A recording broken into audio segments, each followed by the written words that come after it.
No Bed But Yours Tonight, a Wild West love story that breaks and heals. Snow was falling again over the Wyoming frontier, thick enough to erase the horizon and swallow sound.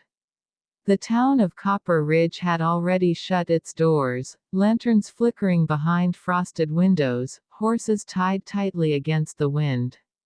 But inside the old livery stable, where the scent of hay mixed with cold air, Clara Hale stood trembling, not from the storm, but from the weight of everything she carried. Clara wasn't new to heartbreak. At 28, she'd already lost more than most people twice her age. First her mother, then her family farm, and worst of all, the man she once trusted with her whole soul. She had left her past behind, choosing Copper Ridge because it was the one place where no one knew her story. No one, except Cole Maddox. Cole, the rancher with wildfire eyes and shoulders broad enough to carry the sky. He'd been the first man in years who didn't look at Clara with pity or judgment.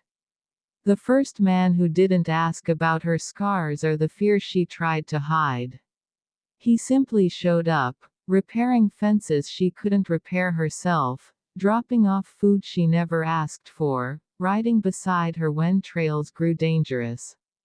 And somehow, without Clara noticing, he had stitched the broken parts of her heart together. But tonight was different. Tonight, she wasn't running away from the past. She was running towards something she wasn't sure she deserved. She held her shawl tight as the stable door groaned open. Cold wind shot inside, and with it came the familiar warmth of Cole's presence. His hat dripped snow, his jaw dusted with frost, but his eyes, those soft, steady eyes, never left hers. "What are you doing out here, Clara?" he asked, voice deep, low, almost tender. "Storm like this could swallow you whole." Clara swallowed. "I needed to see you." He stepped closer. "Something wrong." She shook her head. "Everything is wrong. And that's why I can't be alone tonight." Her voice trembled. The wind outside howled. And she whispered the words she'd been holding against her heart for months. "No bed but yours tonight." Cole froze. Not because he didn't understand. Not because he wasn't expecting this someday. But because those words came from a woman who guarded her emotions like a locked chest. He took a slow breath. "Clara, you don't owe me anything." "I know," she whispered.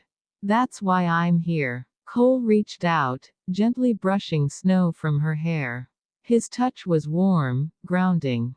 And Clara shivered, not from cold, but from the fear of finally letting someone in. "Tell me what happened," Cole said softly. Clara looked down at her trembling hands. "The storm, it reminded me of the night my mama died. I didn't want to go back to that empty cabin. I didn't want to be alone. Not tonight. Not anymore." Her voice cracked. Cole closed the distance and pulled her into his chest. His coat smelled of pine and leather, the scent she'd come to trust more than anything in this town. "You're not alone," he murmured. "Not while I'm breathing." Clara's fingers clutched the fabric of his coat as she exhaled a trembling breath. "I'm scared, Cole. I keep thinking if I let myself care too much, I'll lose everything again." He pressed his forehead to hers. "Losing you is the one thing I can't let happen." A moment stretched between them, quiet, warm, alive.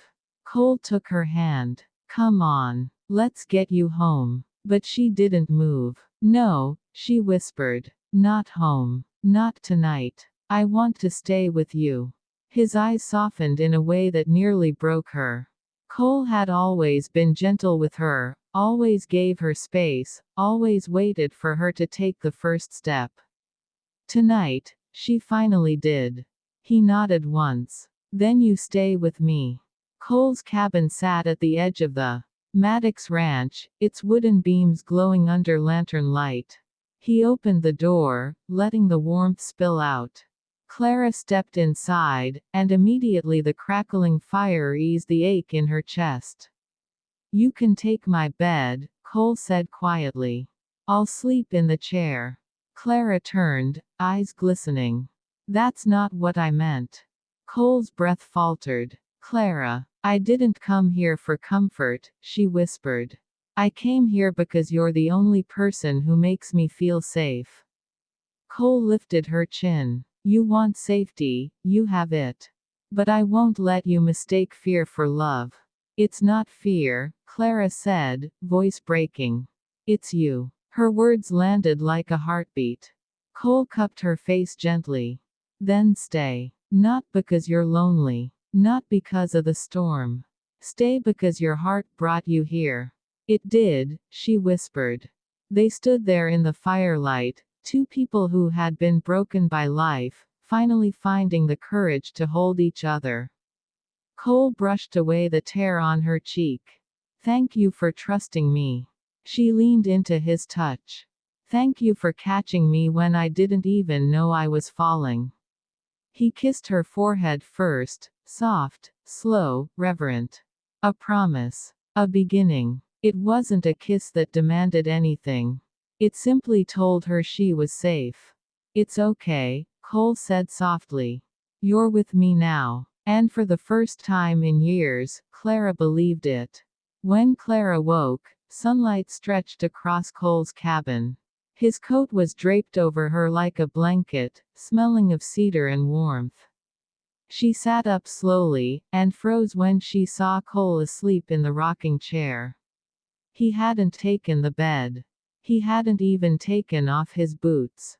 All night, he'd stayed right there, watching over her like she was the most precious thing he had. Clara's heart tightened. No one had ever protected her without asking for something in return. Quiet footsteps behind her made her turn. Cole stood in the doorway holding 2 cups of coffee, his hair a mess from sleep. Morning, he said gently. Her chest warmed. You didn't sleep in your bed. I told you, he smiled. I wasn't leaving you alone. Cole, you're going to spoil me. Good, he said, setting the cup beside her. You deserve it. She laughed, a sound she hadn't heard from herself in a long time. But then her smile faded as reality crept in. What now? Cole lifted her chin. Whatever you want. I want this, she whispered. I don't want to run anymore. I don't want to be afraid. He brushed his thumb across her cheek. Then stay. With me. With this ranch. With this life. And you? She asked softly. What do you want, Cole? His answer came without hesitation. You. Just you. Clara's breath caught. She stood up, stepping into him, the morning light turning her eyes golden. Cole wrapped his arms around her, holding her like she was the missing piece he'd been waiting his whole life to find. You broke me last night, Clara whispered. Cole nodded. I know. And you healed me too. His voice was a soft gravel. Then stay, Clara Hale. Stay with me. She closed her eyes, finally letting the fear fall away. I'm yours, she whispered. And the Wild West finally felt like home.